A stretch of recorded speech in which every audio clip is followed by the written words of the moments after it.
Mary and Jill from Girls Mentorship, welcome to the Soccer Queens podcast. Erica! Hi, hello, Erica! hello. Hello, audience. It's an honor to be here. Thank you for having us, thinking to have us on. This is why I love you guys. I just know this is going to be such a high energy conversation. And I've been following you guys on Instagram for a while. And I remember seeing all of your reels from your summer camps. And I'm just like, I kind of want to lie about my age and register for one of these camps, but I'm like 20 years too old for this. If we had $1 for every time we heard that from an know. adult, we probably wouldn't need Yeah. to do summer camps I because know. we heard that so many times. The follow-up question was, when are you doing one for adults? We need it just as much, trust me. Yeah.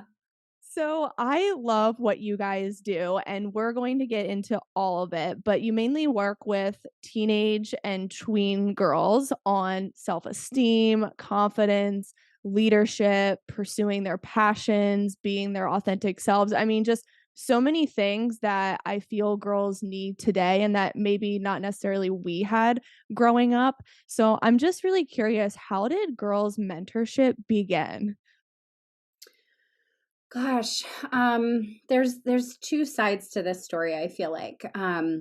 Because your mess really does become your message, right? So I feel like Girls Mentorship began for me from birth, from adversity and family trauma and things that I experienced that then looking back, I never wanted anybody else to experience. So it was one of those things like I overcome trauma and I overcome pitfalls, and now I want to scream it from the mountains to avoid that pothole, right?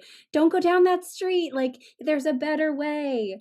But realistically, Girls Mentorship started in 2020, and it was one of those things where Jill and I were pretty great friends, and our conversations often wound up at, man, this personal growth and development work we've done, it's pretty great. What would we have done with this when we were 12, 16, 25?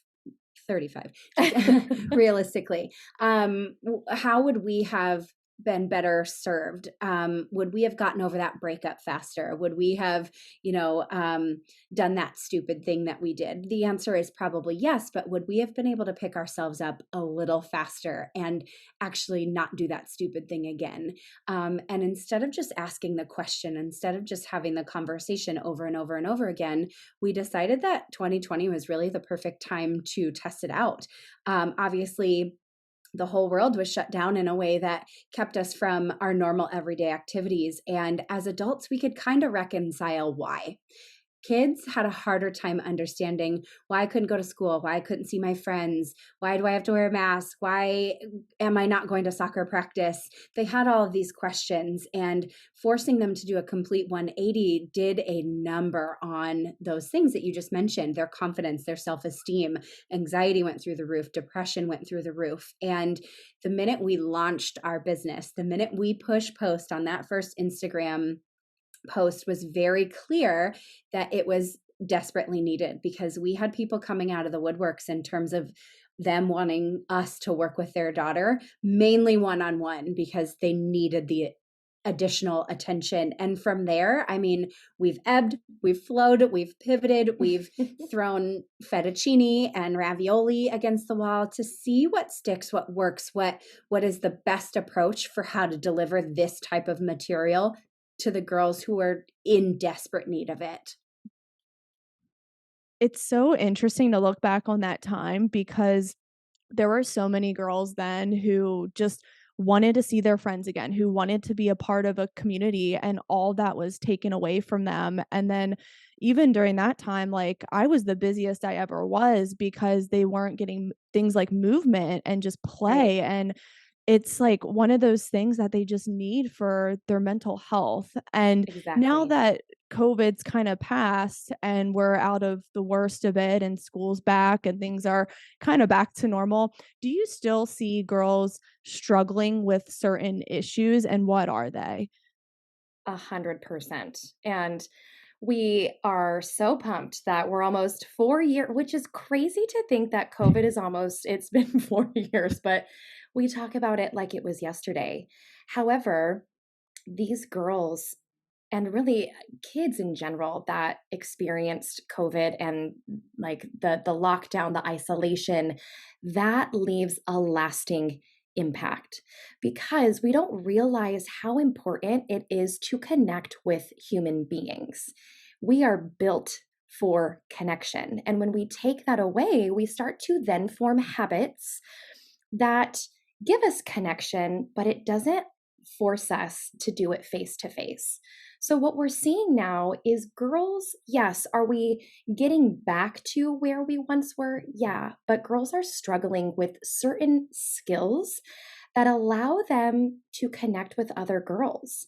So, friendships are suffering. Girls are like, I want to have friends, I just don't know how. So, as simple as it is to strike up a conversation, girls struggle with that.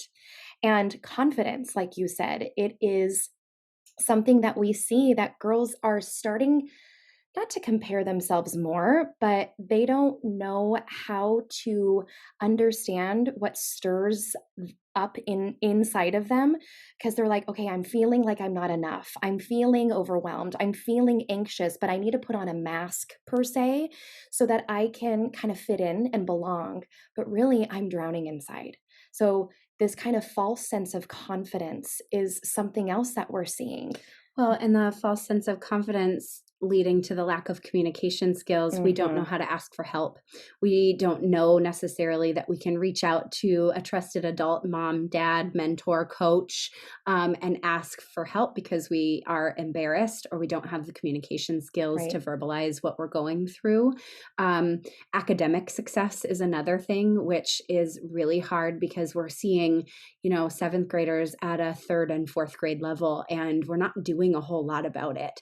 And if we don't have academic success, that is another hit on our confidence.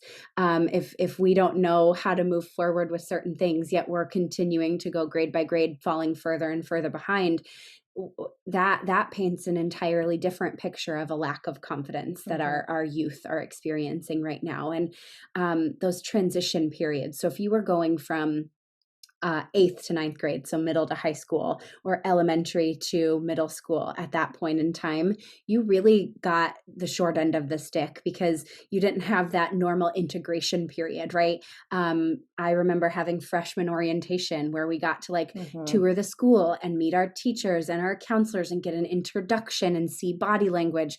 There is a whole generation of kids who didn't get that. And you might not think that's a big deal as an adult because you can just catch up, but those transitionary periods are important because it coincides with brain development and being able to wire and fire certain neural pathways to understand certain things. And if you don't get that, it's almost like you don't use it, you lose it type of a thing. Right. It's very hard to make up for things that don't happen in certain developmental periods. And that in a nutshell is what we're seeing with this generation. It's a pullback into our phone. We're more comfortable on the other end of a screen because it means we don't have to go out and be with people in real life.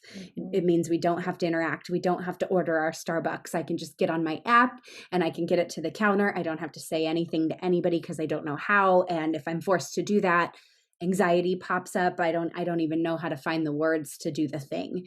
So we're seeing, and we will continue to see, a whole onslaught of issues in terms of teaching girls these basic skills. And by no means does basic mean easy or simple. They're just foundational skills. So in that, they're basic. And we want them to learn these skills so that they don't quit what they love. And that's what we're seeing. And I'm sure you have seen it probably on an uptick around girls quitting the things that they love because they're not confident. Or they feel like, okay, well, I'm not worth it. I'm not good enough. And the easy way to overcome that is just by quitting. And parents are allowing that. And unfortunately, that's not teaching them anything. And those are the skills that then are going to carry with them into their life as they grow into adults. And we gotta interject. We have to take a stand to say, okay, yes, especially with these athletes, how are we teaching them so much more than just the physical skill? How are we teaching them the mental side of the game? Because when the game is no longer a game to them, who are they? And they need to know that. It's interesting how this all connects. So, when a girl lacks that confidence, then she doesn't fit in with her team as well because maybe it Right. is hard for her to make friends. And then there are those team cliques. And I've seen horrific situations of mean girls and team drama. And girls quit the team they're on and they might be on like the best team in the state where they want to get recruited and then that opportunity is shot because of these clicks and it's so sad to see, but I just think that you guys are such a shining example of what is possible because you are two women who are best friends and you're making it work. I'm sure it's not perfect like any friendship or relationship or family, but you're showing these girls that, hey, this is possible. You can get other girls in your corner and you can do it. But are there any other things you're teaching them in terms of those friendships? Obviously, you're leading by example, but what are some of the things or activities you do within your program to help them make friends and find their team? I mean, discernment is huge. And thank you for that call out because it is really important for us to be that example. And I think it's so important because, individually speaking from a place of female friendships were not a thing for me, right? I think the world does a really good job of pitting females against one another. You see it all day, every day. I mean, just one of the major examples over the last 6 months, Haley Bieber and Selena Gomez dated the same person. And it is wild how much the media zooms in on their relationships and pits them against one another because of this one thing they have shared. They're both powerful, beautiful, successful women, yet we don't shine the spotlight on that. We shine the spotlight on the dude that they both dated collectively and how that pits them against one another. So you look at movies like Mean Girls, you listen to songs, rap songs about female relationships, and it really all is pointed at women not supporting women. So I experienced that hugely. I was a total guy's girl. I had dude friends because it was one of those things where I didn't want the drama, quote unquote. I didn't want the cattiness or to get stabbed in the back. And if we go into relationships thinking that, that's what we're going to get out of them. We're going to create our own reality because we're going to find those things. It's literally like saying, I would like to buy a red Jeep. And then boom, your reticular activating system finds every single red Jeep that everyone else owns that you don't. So if we go on to teams thinking that girls are going to be catty and are going to go behind your back and talk shit, it's going to happen. You're putting yourself out there for that because you're also going to associate with it. You're also going to be the one doing it. So my life changed 1000% when I understood how important female friendships were to my overall growth and development. There is nothing like a good, solid female friendship, let alone a good, solid group of female friends. Now, it doesn't happen overnight. Obviously, like you said, friendships take time to cultivate and flesh out. But if you understand what you're looking for. So that would be first. A list of values is really important for us to establish with the girls that we work with. Because if they don't, it sounds cheesy, but if they don't know who they are and what they stand for, then they'll fall for anything. They'll be a chameleon. They'll do what so-and-so wants to do over here, even if it's shady, even if they know it's not right, because they want to be accepted. So a group or a list of values in order for them to filter decisions through is incredibly important. And literally 100% of the girls that we work with have no idea what they value, what they want in friendships. So it's a base level assignment for us to say, here is a list of 500 words. Let's go through what matters to you. Because if sleep matters to you, if getting 8 hours of sleep is really important to you and showing up well rested for the soccer game you have tomorrow, then your friend over here who's asking you to go to that party at 11 p.m. is going to be something you say no to because you understand what you value. So I would say that first and foremost. Secondly is discernment. You have to understand that not everybody you meet is your friend. It is okay to call them your acquaintance. It is okay to call them I know somebody through somebody. I feel like we're so afraid of offending people or looking wrong that we just call everybody our friend. And that can get really convoluted because Jill and I like to paint the picture of friendship buckets. It's almost like the target circle. You're the center of the circle.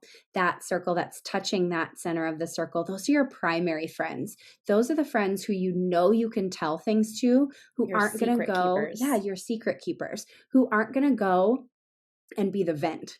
And the vent is integral in this because a vent goes into another room. So you don't want to utilize somebody in then your secondary bucket as your venting friend because they're likely going to go tell other people about it.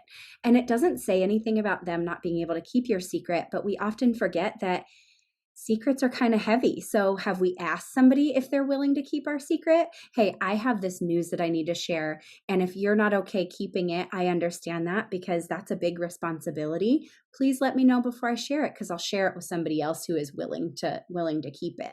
And then there's that third bucket of friends who might just be those acquaintances or who might be, somebody who is a one-sided friendship who expects and expects and expects out of you. Those friends that are at school a lot of times. Like you just see them at school, you don't invite them over to things, but like they're, you're They friendly with them. And they could move into that second or that primary bucket. But allowing girls to see friendship in that manner, you see a lot of light bulbs that go off because they're like, oh, yeah, Jessica is my ride or die. I can tell her anything. She's never told on me. She's never, spilled the beans. She's never talked crap about me. That's amazing. Whereas Brianna is in that third bucket because I've shared some things with her and I later found out that she shared those things with somebody else. And it allows them to put labels on people that are safe for them. And like I said, people can move through buckets and from one to the next, but girls have to understand where people are in their life if they're really going to lean into the relationships that are important to them. And I would say lastly, they have to be what they want to see. So if they want good girlfriends, if they want to be respected, if they don't want to partake in the catty gossip, they can't be that person. So they really have to they have to be a lighthouse. They have to put out what they want to get back. I love that. Now, another thing you guys teach is leadership. And I think this is something that girls aren't getting enough of from school, their parents, or maybe even just their own perceptions. Like, oh, well, if I lead, I'm going to be called too bold or too aggressive. Or maybe they have this like imposter syndrome. If I lead, then the spotlight's on me. What if I mess up? So, how are you teaching leadership? And I know you guys were also former athletes. And if we can just relate it to sports and athletics, let's get into it. So the first thing that we would say is when we're working with teams and athletes, we'd love to ask the question, how many of you in this circle or on this team see themselves as a leader? And you'll see majority of the people who are captains or who have been nominated in quotes as captain be the only ones that raise their hand. And that's an interesting call out because what we want girls to see and feel and understand is that they are all leaders. Those two captains that were nominated amongst the team can kind of fulfill that role, but it's everybody else's responsibility to show up as their best self in order to make the team rise. It's not those two girls' responsibility to lead the team. So, first and foremost, teaching leadership, it's making sure that every single girl feels within themselves that they are capable to be a leader. And a leader doesn't have to be loud and boisterous. A leader can be quiet and be the listening type. And when that girl speaks, people listen because she is that it's like a quiet confidence. So that is really important for us to identify in them. It's like they need to borrow our belief. We need to empower them that one person is not responsible to lead the team. Everybody has to uniquely show up as their most authentic self and lead themselves first in order to then be able to unite as a team and achieve the goals that they set out to do. And to understand that that piece that they have is just as important. So, as a quick little story, we worked with an athlete on a volleyball team who knew she wasn't going to be a starter. And when she tried out for the team this last year, they gave her the option to start. She was a senior. They gave her the option to start on JV or bench on varsity. And she chose, as much as it may have pained her, thankfully we've been working with her for a year. So I think this decision was a little easier for her to make, but she chose to be on the bench on varsity. And the way that she led that role was incredible to Mhm. watch. She was one of the best supporting players of that team that we had ever had the pleasure to witness. But it was based on the work that she did to understand that her position was just as important as any other starting position on the team. She would get up and lead the cheers and high five and be the energy for the team, which was also really interesting because she came to us under the guise of being that quiet, introverted player. And she had a twin sister, so she was always compared to her extroverted, exuberant, loud twin sister, as if something was wrong with her. No girl that ever comes to us is broken or needs to be fixed. They just need to learn how to work with the skills and tools that they already have within them. And that was really cool to guide her to utilizing her superpowers, which was her cool, calm, quiet collectedness, because then she could be that for her team on the bench and go home and recharge. She understood the duality of her personality at that point in time and how powerful it was for her team in their losses and their wins. So, understanding that regardless of the position that you play or the captain, non captain roles, that you are a part of a team and every person on that team matters, because you could be in the locker room with the captain and the captain is having a really hard time and they confide in you. And in that moment, you are a leader. You're now leading them to a better result or consoling them when they're having a bad day. And that is where your leadership skills get to shine. We often think as leadership skills as the CEO of the company, the head coach, the captain. And what we want girls to see, what Jill really painted the picture of perfectly, is that you have to be the leader of your own life, because you are just as influential with a title as you are without the title. Oh, I love that message. And thanks for sharing that story. I think that's so inspiring for the girls listening because a lot of them get discouraged when they aren't the captain, or maybe they're not the leading scorer, or they're not on the top team. And I've seen that so many times with girls who have been benched. They eventually do rise to the occasion and they're like, you know what? I'm going to embrace this role and just be the best cheerleader for my teammates. And that brings fulfillment, that brings purpose to what I'm doing. And I think that's such an amazing message. Now, in terms of your athletic careers, were there things that kind of inspired your teachings now that you struggled through as athletes? Yeah, I was gonna say, so for me, I was a competitive gymnast. That was my thing. And with being a gymnast, I wasn't really a part of a team. We would compete under our organization, but it was me, myself, and I. So what I learned as a gymnast, I mean, I was really hard on myself. And if I didn't win, I was a loser. If I wasn't perfect, then I would go back and literally work myself to the bone until I perfected every skill. And I think that's hard.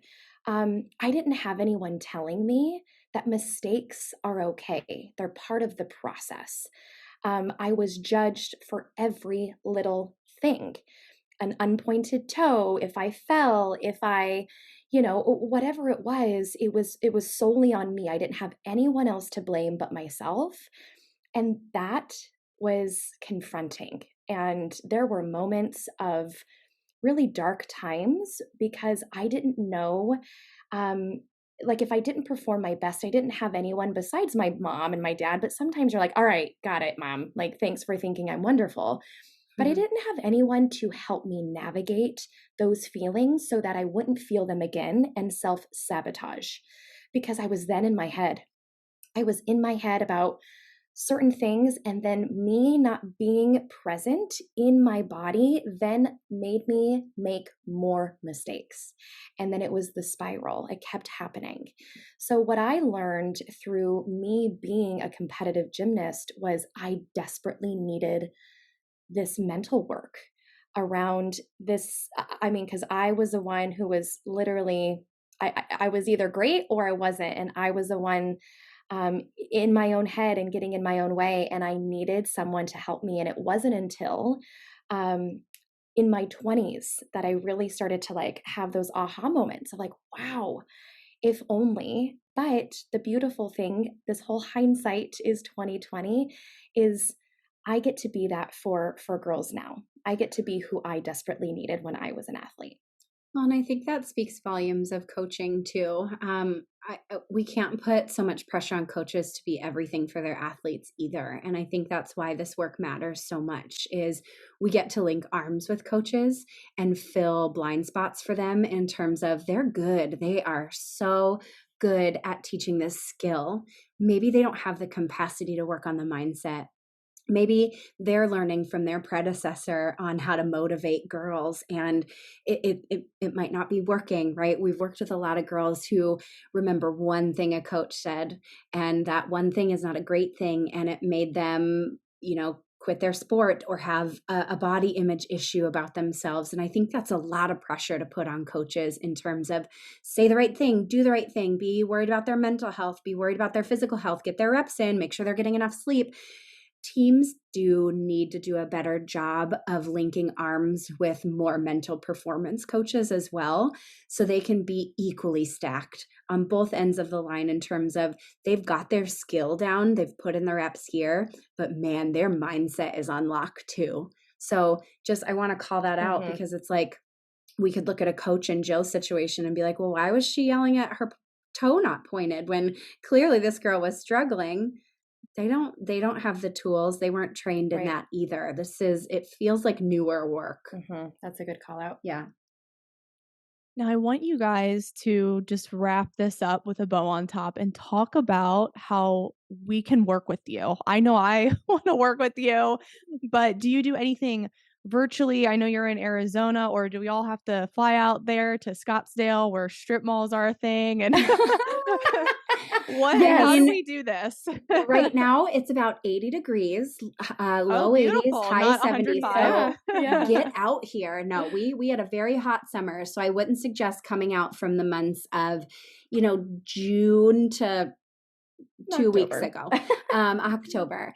Like I said, I think when we began this episode, we've really spent the last 3 years figuring out how to do this. This is new to us. There's not a playbook. We definitely have a few examples in the industry, but realistically, there's not a lot of people doing what we're doing, which is exciting and scary at the same time. So we've really just been putting ourselves out there. And for the last 3 years, we've done a great job of working with girls one-on-one in group settings. We've thrown summer camps. We work with teachers. We work with coaches. We work with parents. And the information that we've garnered from that tells us one thing very loud and clear. Our DMs tell us one thing very loud and clear as well, and that is that girls outside of Arizona need this more than ever. So we're excited to enter the new year with a whole new set of offerings. We're going online. We're making this work available for people, girls and parents, hopefully school districts as well, that desperately need it, because you called out they're not learning these things in schools. And that's not a knock on teachers either. That's not a knock on administration. They have so much time in the day and they are meant to teach this, and this. And if they veer, then they're not getting funding. If they veer, then they're getting fired. So they don't necessarily have the skills and tools to teach this type of work either. And we're knocking on the door of a lot of school districts right now saying, hi, this is no longer like a fun want. This is a need for your girls and your boys to dive into, to learn, to do, to have. So to answer your question, yes, we're opening up what we're lovingly referring to as Girls Mentorship University, where we're diving into like character strengths 101. What are the 7 most important character strengths that we think your girl needs to have and focus on? And how do you help them refine those, define them, act with them, lead with them? We're taking our one-on-one coaching program that we've done over the last 3 years. We're turning it into a group coaching program. We're going to have different resources and just mhm. one-off subjects. Almost like, so if you come to our website and find us, you're like, okay, what do I need? And if they have that available, great, that's what I'm going to take. So we just want to be a resource for people and to meet them where they are, because a lot of people are struggling with the same thing. And if we can have something available for girls to consume that will support them in their mental health, the better. And same for parents. So we're really looking forward to expanding our reach, our influence, and our impact coming 2024. That is so exciting, and I can already think of so many people listening to this. They're gonna sign up right away as soon as the new year hits. So, what I'm gonna do is I'm going to include in the comments below the link to Girls Mentorship social media pages as well as their website. So be sure to follow them. You just have to see their Instagram. I mean, just the fun and the exuberance from these camps is just amazing. And the community and the new friendships made. I mean, it's absolutely incredible. So you just got to go see for yourself. But Mary and Jill, this was super, and I appreciate you guys coming on. So thank you so much, and I will see everyone on the next episode.